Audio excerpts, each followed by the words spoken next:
देखिए सर, इस लेक्चर में हम क्या देखेंगे, ये जो ग्रेविटेशन वाला टॉपिक है ना, केपलर लॉ से रिलेटेड क्वेश्चन, ये पढ़ा चुका हूँ मैं आपको, ज़रा सा और समझाता हूँ। अभी प्लेनेटरी मोशन में जो केपलर लॉ है उससे रिलेटेड क्वेश्चन और ग्रेविटेशन से रिलेटेड कुछ क्वेश्चन देखेंगे, ठीक है। आप इनको ना, ये मैं स्टार्टिंग से करा रहा हूँ, आप देखिए, अगर आप खुद भी पढ़ना चाह रहे हैं तो आपको एक आपके दिमाग में एक फ्रेम बन जाएगा। मैं सारे टॉपिक आपको ऊपर से स्टार्टिंग से लेके करा रहा हूँ, कोई भी बीच में छूटा नहीं है। तो आप अगर घर में खुद भी पढ़ना चाहते हैं तो एक फ्रेम बन जाएगा आपके दिमाग में, क्या क्या पढ़ना है, कैसे कैसे पढ़ना है। तो आप स्टार्टिंग से इन लेक्चर्स को देखिए, उसके बाद घर में स्टडी करिए खुद भी, ठीक है ना। और साथ में अगर आप चाहते हैं, क्योंकि ये जो टॉपिक है ना, मैंने इसका सिस्टमेटिक तरीके से अपने ऐप पे, ये ऐप है गूगल प्ले स्टोर से, आप ऐप डाउनलोड कर सकते हैं। यहाँ पे ये मैंने जो कोर्स है डिज़ाइन किया हुआ है सिस्टमेटिक तरीके से, ठीक है। पहले थ्योरी, उसके बाद डिफरेंट क्वेश्चंस, बहुत सारे क्वेश्चंस करा रखे हैं। अगर आप जाके देखना चाहते हैं तो गूगल प्ले स्टोर से ये मृत्युंजय क्लासेस करके ऐप है, डाउनलोड कर सकते हैं। इसके स्टोर में जाके आप चेक कर सकते हैं, ठीक है, कोर्स को। और ये आपका मृत्युंजय क्लासेस का टेलीग्राम चैनल है, डिस्क्रिप्शन में इसका लिंक है दोनों का, आप इसको ज्वाइन कीजिए, ज्वाइन कर लीजिए। साथ में अगर आपने चैनल सब्सक्राइब नहीं किया तो प्लीज़ सब्सक्राइब कीजिए, ठीक है। तो ये जो टॉपिक है ना सर, आप खुद भी अगर खुद भी करना चाहते हैं तो आप कर सकते हैं, ऐसी कोई दिक्कत नहीं है। आपको एक तरीका पता चल जाएगा क्या करना है, कैसा करना है, ठीक है, कैसे पढ़ना है करके तरीका पता चल जाएगा। मैं सिस्टमेटिक तरीके से करा रहा हूँ, ठीक है, स्टार्टिंग से, ठीक। तो देखते हैं फिर केपलर लॉ को ज़रा सा एक बार और देखते हैं, ठीक है। ये है केपलर लॉ, मैं पढ़ा चुका हूँ पहले भी आपको। क्या कहता था केपलर लॉ, उसमें जो सेकंड वाला जो लॉ था ना, जो सेकंड लॉ है उसके बारे में ज़रा सा मैं अगर डिस्कस करता हूँ, तो मैंने इससे पहले लेक्चर में भी बताया था, फिर बताता हूँ। ये पहले इसके बारे में आप समझो, इलिप्स के बारे में। इलिप्स होता है ना, इस इलिप्स में ये आपका, ये तो वर्टिसेस होते हैं इलिप्स के लिए। यहाँ पे, यहाँ कहीं फोकस, दो फोकस होते हैं इसके, यहाँ पे और यहाँ पे। तो एक फोकस पे सन रखा गया है, सन होता है। तो इस सन पे जो सेकंड वाला लॉ कहता है ना, अगर वो एरियल वेलोसिटी वाला कॉन्सेप्ट है, अगर ये ए पोजीशन है, ये बी पोजीशन है, इसी प्रकार से ये यहाँ पे, और ये पोजीशन आपकी ए डैश है और ये बी डैश है। तो वो कहता है कि ये वाला जो एरिया होता है, ये वाला एरिया और ये वाला जो एरिया, अगर ए से बी में पहुँचने में टाइम टी है और ए डैश से बी डैश में पहुंचने में टाइम सेम वही टी ही है, सेम टाइम हो, तो जो स्वेप्ड एरिया होता है ना वो इक्वल होता है। ये सेकंड लॉ कहता है। दूसरी चीज़, इसका दूसरा थर्ड वाले के लिए हमने कहा था कि ये ए होता है, इसे कहते हैं सेमी मेजर एक्सिस। टोटल तो लेंथ होती मेजर एक्सिस की 2a, ठीक है। इतना वाला पार्ट जो होता है ना, ये सेमी मेजर एक्सिस कहलाता है सर। क्या कहलाता है? सेमी मेजर एक्सिस कहलाता है। तो वो सेकंड, थर्ड लॉ जो है आपका इस पे बेस्ड है। और अगली चीज़ जो केपलर का लॉ है ना sir, conservation of angular momentum पे डिपेंड करता है, ध्यान दीजिएगा, ठीक है। अब मैं इसमें आता हूँ दोबारा से, आपको ज़रा सा और समझाता हूँ। इससे पहले लेक्चर में भी करा चुका हूँ, मैंने कहा आपको। देखिए, पहला क्या कह रहा है, ये प्रत्येक ग्रह सूर्य के चारों ओर इलिप्टिकल ऑर्बिट में घूमता है, ये पढ़ा था हमने, है ना। और जो सन होता है एक फोकस बिंदु पर स्थित होता है। ये देखिए, यहाँ पे सन है, ये फोकस है, ठीक है। दो फोकस होते हैं इलिप्स में, तो यहाँ पे सन है, ठीक है। दूसरा लॉ क्या कहता है, प्रत्येक ग्रह का क्षेत्र एरियल वेलोसिटी की बात करता है, नियत रहता है, कंजर्व रहेगा, कांस्टेंट रहेगा। इसका प्रभाव यह होता है कि सूर्य, जब ग्रह सूर्य के निकट होता है तो उसका वेग बढ़ता है, ठीक है। सूर्य के निकट होगा तो वेग बढ़ेगा एरियल वेलोसिटी नियत होने की वजह से। और जब सूर्य से दूर होगा, जितना दूर होगा उसका जो, जब वो दूर होता है तो उसका वेग जो होगा आपका कम हो जाएगा, ठीक हो गया। तभी एरियल वेलोसिटी आपकी क्या रहेगी, एरियल वेलोसिटी कांस्टेंट रहेगी, समान रहेगी। अब तीसरा लॉ जो कहता था, सूर्य के चारों ओर ग्रह एक चक्कर जितने समय में लगाता है उसे उसका परिक्रमण काल कहते हैं। बिल्कुल सही, टी कहते हैं, तो आप जानते ही हैं। तो टी स्क्वायर का जो आपका टी स्क्वायर होता है, यहाँ से टी भी निकाल सकता हूँ, अभी क्वेश्चन में बताता हूँ मैं कैसे आया था एग्जाम में question. T square proportional to R cube होता है। जो आर क्या चीज़ है आपका, आर के बारे में बोलता है ये, T square proportional to R cube. और सबसे इंपॉर्टेंट चीज़, इससे पहले लेक्चर में भी आपको बता चुका हूँ, सूर्य के निकटतम ग्रह बुध का परिक्रमण काल, ये इसकी कोई ज़रूरत नहीं है आपको, ये नेपच्यून का परिक्रमण काल इतना होता है, ये पढ़ने की कोई ज़रूरत नहीं है। बहरहाल ये थर्ड लॉ केपलर का ये है, ठीक है। ये तो केपलर के लॉ हैं, हम पहले भी डिस्कस कर चुके हैं। अब मैं जो इसके एग्ज़ाम में इस पे बेस्ड जो क्वेश्चन बनते हैं सर, उन पे डिस्कस करता हूँ, देखिएगा। ठीक है, उन क्वेश्चंस पे आते हैं हम। पहला क्वेश्चन क्या है देखिएगा, इसमें ये है, ये पहला क्वेश्चन है, ये आपका उससे ग्रेविटेशन से रिलेटेड है। पृथ्वी के किसी बिंदु पर, अर्थ में किसी बिंदु पर भार जो है आपका 200 न्यूटन है। भार जो दे रखा है आपको, भार जो दे रखा है 200 न्यूटन का दे रखा है। कितना दे रखा है? 200 न्यूटन का दे रखा है। और द्रव्यमान m जो है 20 किलोग्राम का दे रखा है। तो आपसे क्या पूछ रहा है? ये 20 किलोग्राम का दे रखा है, 20 किलोग्राम से पूछ क्या रहा है? ये गुरुत्वीकरण का मान। आप जानते हैं भार को आप कैसे लिखते हैं सर? भार बराबर m इंटू जी लिखते हैं शायद, ठीक है। भार जो होता है m इंटू जी होता है, तो यहाँ से g निकालना है आपको। तो g गुरुत्वीकरण क्या हो जाएगा? भार जो दे रखा है वेट अपॉन मास। तो भार मतलब वेट अपॉन मास। तो वेट कितना है सर इसका? 200। मास कितना है? 20। तो कितना आ जाएगा? 20 ही है ना। तो 10 मीटर पर सेकेंड स्क्वायर, 10 मीटर पर सेकेंड स्क्वायर क्या हो जाएगा? इसका गुरुत्वीकरण का मान हो जाएगा। कितना हो जाएगा? 10 मीटर पर सेकेंड स्क्वायर। अब देखिए अगला एक क्वेश्चन अच्छा है। मान लो एक काल्पनिक ग्रह जिसका द्रव्यमान, ये कहता क्या है देखिएगा। मान लें कि एक काल्पनिक ग्रह है जिसका द्रव्यमान और त्रिज्या दोनों पृथ्वी के आधे के बराबर है ना।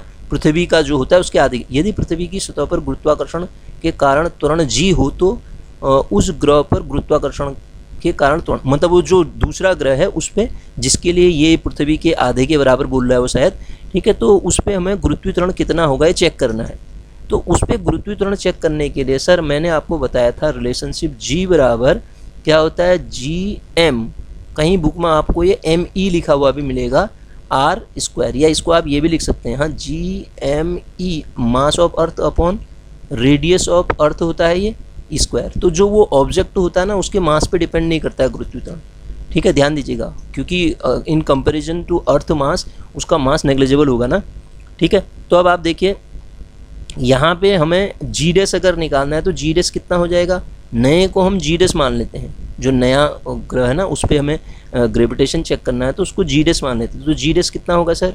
जी डैश बराबर जी एम डैश अपॉन कितना? आर डैश का स्क्वायर होगा, आर डैश का स्क्वायर। अब इसने जो बोल रखा है उसके अकॉर्डिंग मैं बात करूं तो जी डैश जब मैं निकालूंगा, जी उसका मास क्या है कह रहा है? जो अर्थ का मास है उसका हाफ है, पहली बात। दूसरा जो रेडियस है वो जो अर्थ की रेडियस है, जो अर्थ की रेडियस है, ये तो सार्वत्रिक गुरुत्वाकर्षण नियतांक होता है, जो अर्थ की रेडियस है उसका हाफ है, दोनों के दोनों हाफ में कहता है, ठीक है। क्योंकि एम डैश की जो वैल्यू दे रखी है सर, एम डैश की वैल्यू एम मतलब अर्थ का अपॉन 2 दे रखी है, और जो आर डैश की वैल्यू दे रखी है वो r/2 गिवन है। तो आप जब इसको सॉल्व करोगे तो ये 4 आएगा, 4 ऊपर जाएगा तो कितना हो जाएगा? ये 2 इंटू, सॉल्व करके देख लो, 2 इंटू जी तो ऐसे ही रहेगा, एम भी ऐसे ही रहेगा। अब नीचे क्या हो जाएगा? आर स्क्वायर हो जाएगा। तो ये क्या बना? जी डैश बराबर क्या आ गया? 2 टाइम ऑफ जी आ गया। तो ऐसे क्वेश्चन इस तरीके से डील की जाएंगे। 2 टाइम ऑफ जी हो गया सर, कौन सा ऑप्शन सही हो जाएगा इसका? सेकेंड ऑप्शन, सॉरी कौन सा है ये? डी इसका करेक्ट ऑप्शन हो जाएगा, ठीक है सर। तो इस तरीके से हम इन क्वेश्चंस को डील करेंगे। आगे बढ़ते हैं। देखिए अगला क्वेश्चन क्या कहना चाह रहा है हमसे, इसको देखते हैं। ये कहना चाह रहा है किसी ग्रह की औसत दूरी पृथ्वी से, ये भी इसी तरीके का क्वेश्चन है, एवरेज डिस्टेंस के बारे में कह रहा है। किसी ग्रह की औसत दूरी, किसी ग्रह से सूर्य की औसत दूरी पृथ्वी से सूर्य की दूरी की तुलना में 4 गुनी है। यह ग्रह कितने वर्ष में सूर्य की परिक्रमा करेगा? ये हमें निकालना है कि सूर्य की परिक्रमा कितने उसमें करेगा। मान लेते हैं सबसे पहली बात तो आप इसको कंसिडर करोगे, पृथ्वी से सूर्य की दूरी मान लेते हैं वो है r1, ठीक है, और परिक्रमण काल जो है t1 है। ये r1 क्या है? पृथ्वी से सूर्य की दूरी है। और जो दूसरा ग्रह दे रखा है उसकी कितनी है? r2 जो होगी 4 टाइम ऑफ r1 दे रखी है उसने, ये बोल रखा है ना, 4 टाइम ऑफ r1 है। और जो हमने परिक्रमण काल कितना ले रखा है? ये किसका? पृथ्वी का सूर्य के परितः परिक्रमण काल हमने क्या ले रखा है? 1 वर्ष ले रखा है, ठीक है। और दूसरा जो ग्रह है उसके लिए परिक्रमण काल को हम क्या ले लेते हैं? T2 ले लेते हैं, मतलब टाइम पीरियड T2 ले लेते हैं उसका।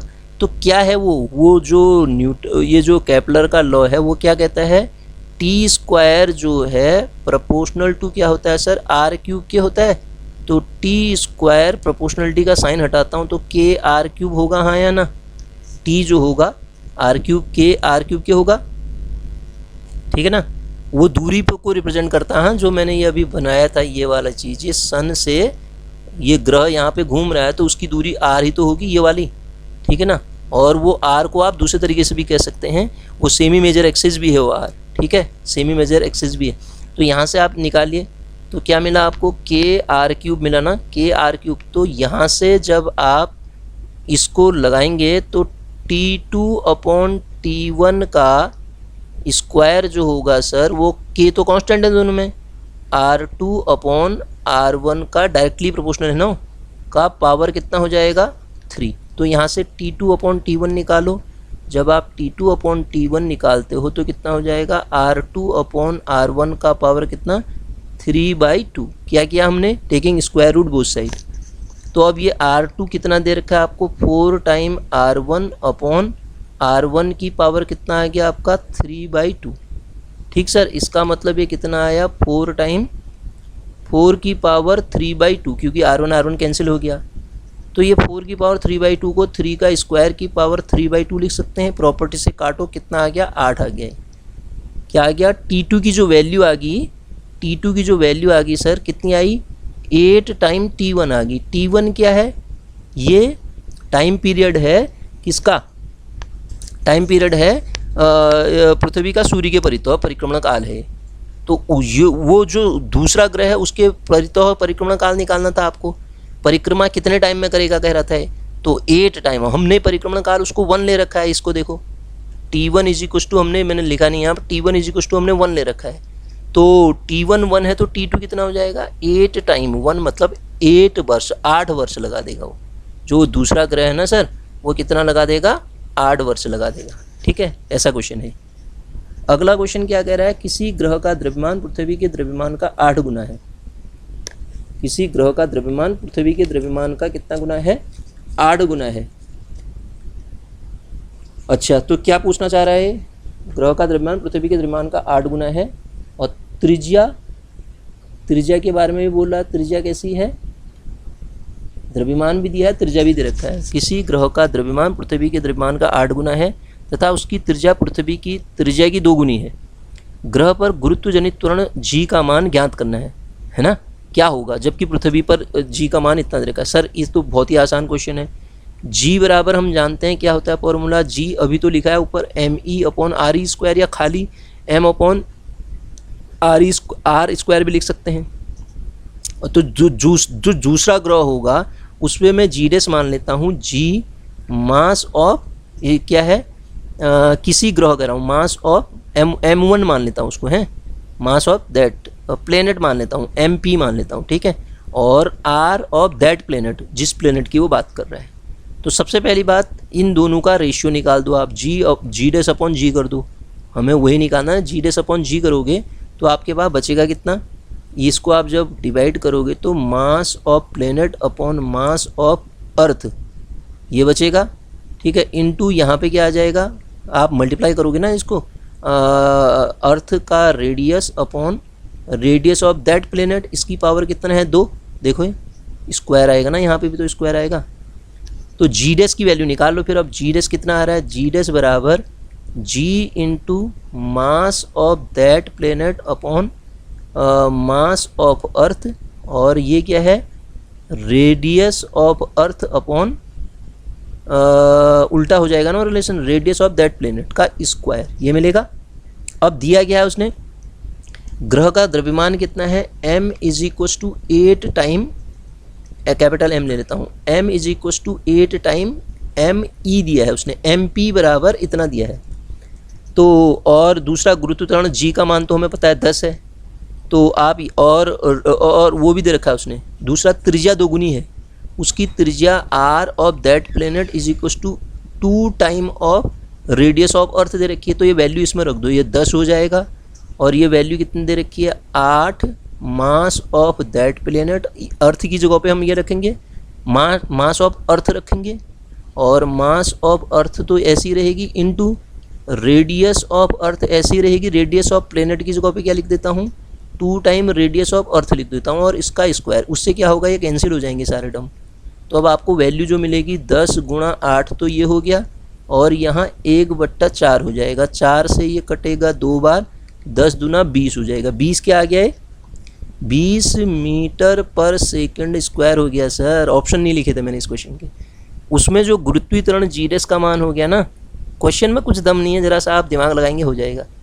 तो जी डैश जो हो जाएगा गुरुत्वीकरण का मान उस ग्रह के लिए कितना हो जाएगा सर 20 मीटर पर सेकंड स्क्वायर। ठीक है, आगे आते हैं। देखिए ये क्वेश्चन बहुत अच्छे क्वेश्चन है, इनको कर लेना आप।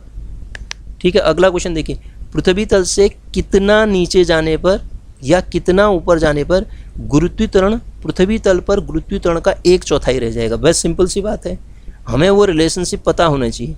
जी एच हाइट पे क्या होता है, जी अर्थ पे जो है इंटू RE माइनस एच। मैंने जब ना इससे पहले लेक्चर कराया था उसको D से डिनोट किया था, कोई फ़र्क नहीं पड़ता उससे। ठीक है, ये होता है H गहराई पर, H गहराई पर है, हाँ H गहराई पर, नीचे जाने पर कह रहा है ना पहला है, तो H गहराई पर गुरुत्वीकरण का मान इतना होगा। अब क्या बोलता है वो, GH जो दे रखा है कितना हो जाना चाहिए 1/4। GH गहराई पर जो अर्थ पे है उसका 1/4 होने के लिए आपको निकालना है। तो GH ये कह रहा है ना कितना नीचे जाने पर, मैंने कहा कि इतना नीचे, ये इतना के 1/4 रह जाए त्वरण कह रहा है, त्वरण तो इतना था, तो 1/4 रखने के लिए G अर्थ का 1/4 बराबर क्या आएगा G अर्थ, और ये कितना हो जाएगा, इसमें अगर हम RE को कॉमन ले लेते हैं तो 1 माइनस क्या बचेगा ये H/RE, 1 माइनस H/RE। तो इसको आप सिंप्लीफाई जब करेंगे तो आपको क्या मिलेगा, ये G अर्थ है ना, तो H को निकालना ना, तो GE कैंसिल होगा। अब आप देखो तो इसको यहाँ ले आओ, H/RE बराबर 1 minus 1/4, this equal to 4 minus 1 3/4। तो इसका मतलब H बराबर कितना आएगा 3/4 टाइम RE। H बराबर कितना आ गया 3/4 टाइम RE। ठीक है, इसका मतलब पृथ्वी की त्रिज्या की 3/4 गहराई जाने पर, त्रिज्या है 3/4 गहराई जाने पर क्या होगा, गुरुत्वीकरण 1/4 रह जाएगा, नीचे जा रहे हैं तो। अब इसी प्रकार सेकंड केस में आता हूँ, ऊपर जाने पर क्या कहानी होगी। देखो अगर ये बात कर रहा है ऊपर जाने पे क्या कहानी होगी। ठीक है, मैं बात कर रहा हूँ अगर ऊपर जाने की बात करूँ तो उसके लिए भी फॉर्मूला पता होना चाहिए आपको। GH बराबर सर वो होता है GE हाइट। अब ये क्या है, यहाँ से ऊपर जाने पे ये हाइट ये वाली है, GH अब ये वाली है, GE इंटू ब्रैकेट में ये क्या होता है RE प्लस H। ये फॉर्मूला तो पता होना ही चाहिए, बिना इसके तो बनेगा ही नहीं। ठीक है, RE/H का होल स्क्वायर, यही होता है ना। ठीक, तो अब आप इसको सिंप्लीफाई कर लो, उसने कह रखा है यहाँ पे रख दो क्या GE/4, फिर वही वैल्यू रखूँगा, यहाँ ये GE रहेगा और राइट हैंड साइड में कितना आ जाएगा RE प्लस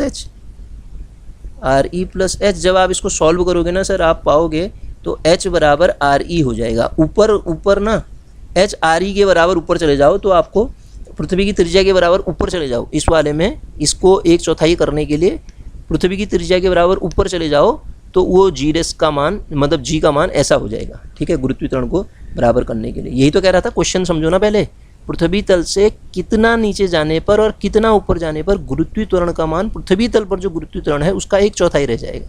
इस वाले क्वेश्चन में तो कितना RE रेडियस के बराबर चले जाओ और ऊपर वाले में कितना था 3/4 RE के बराबर। ठीक है, अब ये देखो सर ये वाला क्वेश्चन क्या कह रहा है, इस वाले को समझते हैं। किसी गुरुत्वीय क्षेत्र में 10 किलोग्राम द्रव्यमान के पिंड पर 100 न्यूटन का बल लग रहा है। 10 किलोग्राम का पिंड है और उस पर क्या लग रहा है 100 न्यूटन का बल लग रहा है। सर मैंने आपको बता रखी इंटेंसिटी निकालने के लिए गुरुत्वीय क्षेत्र की तीव्रता निकालनी है, तो ये तो बहुत ही आसान है। गुरुत्वीय क्षेत्र की तीव्रता का फॉर्मूला क्या था, intensity I is equal to कितना होगा, कितने, ये जो मास पर लगने वाला फोर्स, कितने मास पर फोर्स कितना लग रहा है 100 न्यूटन का, और मास कितना दे रखा है सर 100 न्यूटन का फोर्स किस पर लग रहा है 10 किलोग्राम के मास पर लग रहा है। तो ये कितना आ जाएगा 10 न्यूटन 100 न्यूटन का फोर्स, मैं क्या कह रहा हूँ 100 न्यूटन का फोर्स लगेगा ना, 100 न्यूटन का फोर्स 10 किलोग्राम के मास पर लग रहा है, तो ये 10 से ये 10 बार कटोगे 10 न्यूटन पर किलोग्राम हो जाएगा ना सर। ये इसका आंसर कितना आ जाएगा, 10 न्यूटन पर किलोग्राम हो जाएगा। अब देखिए अगला क्वेश्चन क्या कहना चाह रहा है हमसे, केपलर लॉ से रिलेटेड है। अगला क्वेश्चन जो है आपका केपलर लॉ से रिलेटेड है। केपलर लॉ से रिलेटेड क्वेश्चन क्या कह रहा है, इसको देखते हैं। ये कहता है हमसे, क्वेश्चन को पढ़ते हैं, केपलर्स थर्ड लॉ के बारे में बोलना है। Kepler third law, the motion state that the time period T of planet around the sun is directly proportional. किसके डायरेक्टली प्रोपोर्शनल होता है सर, बताइए। अब आप खुद बताइए इस क्वेश्चन को। तो टाइम पीरियड कह रहा है ना, वो तो टी स्क्वायर होता है ना। अब यही क्वेश्चन अभी मैं ऊपर बता रहा था आपको, T square is proportional to a की पावर 3 होता है, लेकिन आपको निकालना क्या है, यहाँ पे टी निकालना है। तो टी के कितना हो जाएगा, proportional to a to the power 3/2। अब आपने क्वेश्चन पढ़ा है, आप कह सीधे ये ए क्यूब भी दे रखा है इसने ऑप्शन में, देखो तो ए क्यूब नहीं होगा, ए की पावर कितना होगा 3/2। क्या करा आपने, स्क्वायर रूट ले लिया बोथ साइड, तो कितना आ जाएगा ये ए की पावर 3/2। सी ऑप्शन इसका करेक्ट हो जाएगा। ठीक है, आप भूल से हो सकता है कि इसको भी वहाँ टिक कर सकते हैं। ठीक है, वो टाइम पीरियड पूछ रहा है कि टाइम पीरियड का स्क्वायर, ये अभी बताया था मैंने आपको। केपलर का दूसरा नियम जो है कंजर्वेशन ऑफ एंगुलर मोमेंटम पे वर्क करता है, कंजर्वेशन ऑफ एंगुलर मोमेंटम पे वर्क करता है। Kepler second law conservation of angular momentum पे वर्क करता है। इसमें एक आध क्वेश्चन और थे यार, हो गए सारे क्वेश्चन क्या, एक दो क्वेश्चन अच्छे से और मैंने डाले थे इसमें, क्या बात, इतने ही हैं क्या, और क्वेश्चन थे कुछ, देख लेता हूँ अगर मिल जाते तो। मैंने क्या पता वो, नहीं ये नहीं है, ये नहीं है, ये नहीं, ये भी हो गया, ये भी हो गया, ये भी हो गया, ये भी हो गया, क्वेश्चन नहीं मिल रहा भाई, इतने ही है फिर। चलो कोई दिक्कत नहीं, इतना आप करिए, फिर उसके बाद अगले लेक्चर में मिलेंगे। इनको आप ढंग से पढ़िए सर। आपको एक मैं बता दूं आपको, इससे आपको एक वो पता चल जाएगा कि पढ़ना कैसे है। ठीक है, अगर आप सेल्फ स्टडी भी करना चाहते हैं तो आप कर सकते हैं, घर में बैठ के आपको एक आइडिया मिल जाएगा कि क्या क्या पढ़ना है, कैसे कैसे पढ़ना है। ठीक है, सब कुछ नहीं पढ़ना है, उल्टा सुल्टा पढ़ने लग गए। ठीक है ना, तो ये आप ध्यान दीजिएगा, सब कुछ नहीं पढ़ना है आपको। सब कुछ पढ़ते पढ़ते तो वो 11th 12th का पूरा ही सिलेबस है, वो 11th 12th का कब करेंगे उसको।